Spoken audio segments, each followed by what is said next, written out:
శ్రీరాముడు ఏ వంశానికి చెందినవాడో మీకు నిజంగా తెలుసా?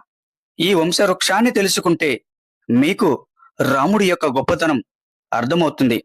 ఇప్పుడు మనం ఆ పరంపర ఏమిటో తెలుసుకుందాం. ఈ వంశం ప్రారంభమైంది బ్రహ్మతో.